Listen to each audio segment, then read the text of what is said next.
I have a pretty well equipped shop, but today I want to make a complex outdoor chair using simple tools that any woodworker is sure to have. A jigsaw, a drill, and a good plan. I printed the plans, which are meant to be attached together, giving you precise cut and drill information for all the parts of this chair. I left the link in the description where I found this plan on Etsy. I'm not affiliated with the seller, I just found it there by searching. As I trace and prepare the cuts on 1x6s and 1x4s, I'll show you this new tool sent to me by woodworkers.com, a 18V jigsaw that I'll be using for this video. It was sent for free for me to test, and that's what I'll do. It's a 18V brushless cordless jigsaw with a adjustable speed and orbital settings. It uses the standard T-shank blades. My favorite feature is how the bits of wood are blown away from the blade, letting me see where I'm cutting. Let's see how it handles the rest of this project. I started cutting right away on the 1x6 parts before I traced any other parts, mainly on the 1x4. I was eager to see how I'd manage with the most complex parts, the bottom frame, which I'm cutting now.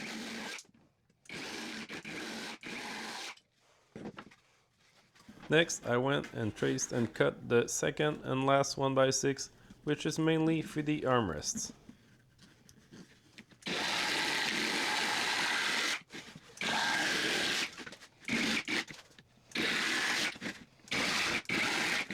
The rest of the parts are on 1x4s, and there's going to be lots of ripping cuts involved, which are harder to do on the jigsaw, so let's see how it handles those.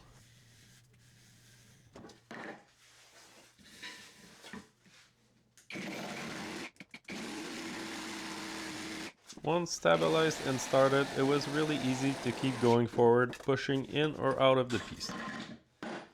I used a hand plane to finalize the edges, as no jigsaw cut is going to be that straight. In a few passes, it was perfect.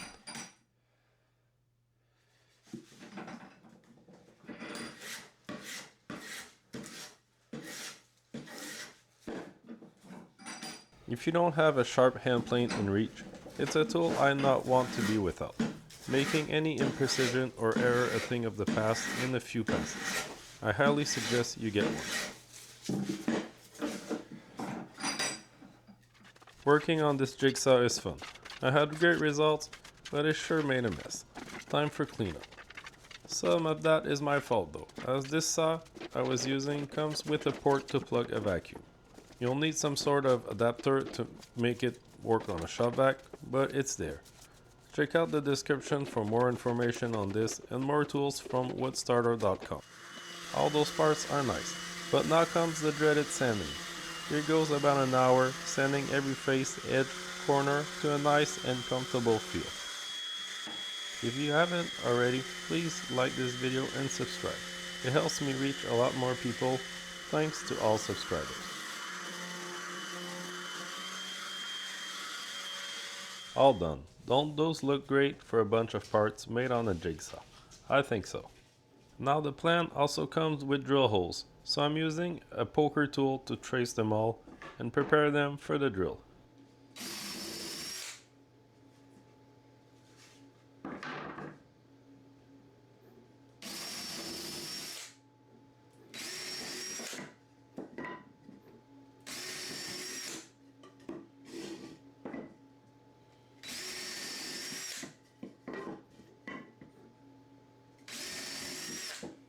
After all this work cutting and preparing, understanding the plan, I sure plan to make more.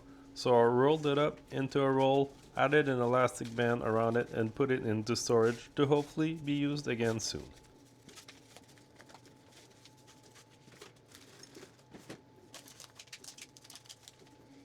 Time for assembly. With all the pre-drill holes and sized parts, this is going to be easy. The plans I bought don't have instructions, so I made a few errors as you'll see, which I backtraced and fixed, but in the end it worked out great. Let's get started. I added glue for all the parts except the two parts held by bigger bolts, the four bottom parts of the legs. I started low and went up, which I think made sense as I had no instructions, so this was my plan.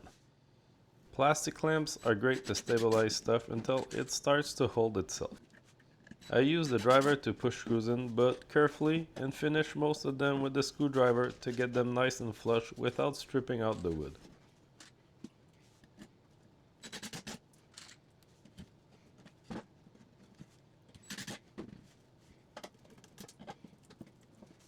I added the first seat part, but then decided to wait until the rest of the parts were there for an even spacing of all the slats.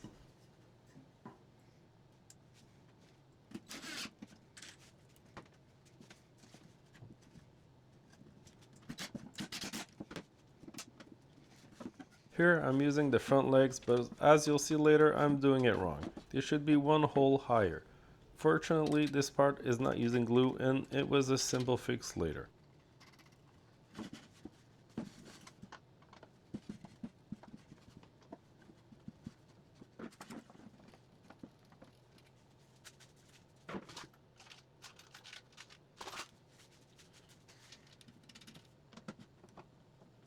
The back legs are also attached with 1/4 inch bolts, and the top part with the curb for the back pieces is added on top.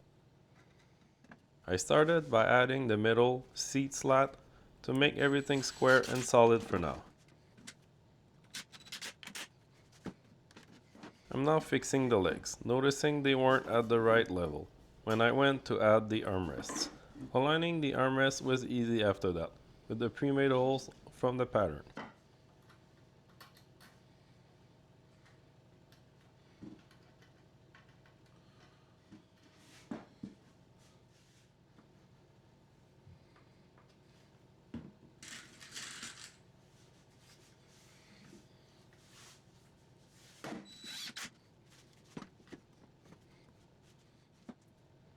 The armrests are attached to the front legs with a rectangle piece that is visible from the outside. When I remake this chair, as I'm making it as is for now, I'll redesign this to be a little more subtle.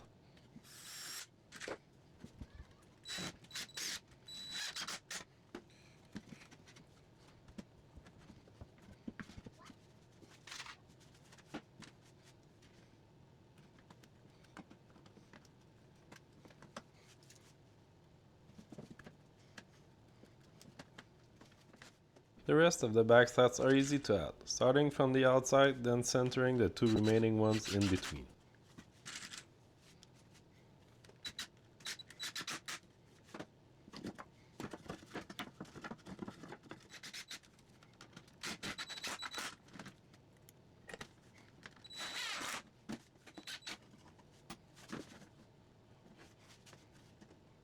For the seat, I love this design as the last part curves around the back pieces, leaving no gap or hard angle to sit on. It's a very comfortable chair.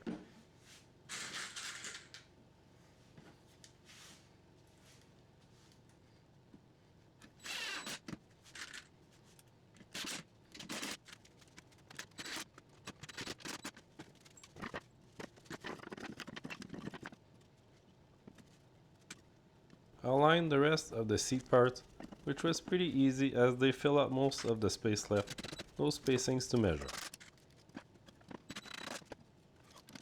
Using my 90-degree adapter, I was able to screw them in without a problem.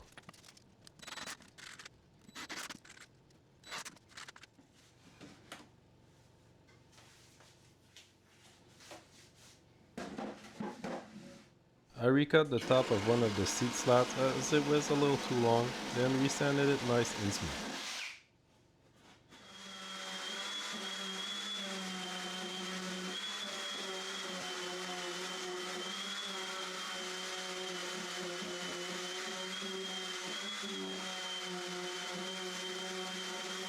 For the paint, I'm using deck paint that matches my outdoor design.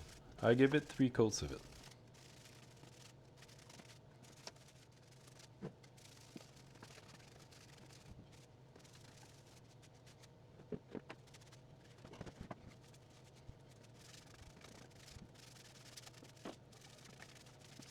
From 2 1x6s and 4 1x4s, a simple jigsaw, drill and something to sand with, we've got this chair which could easily cost $200 or more if you were to buy one.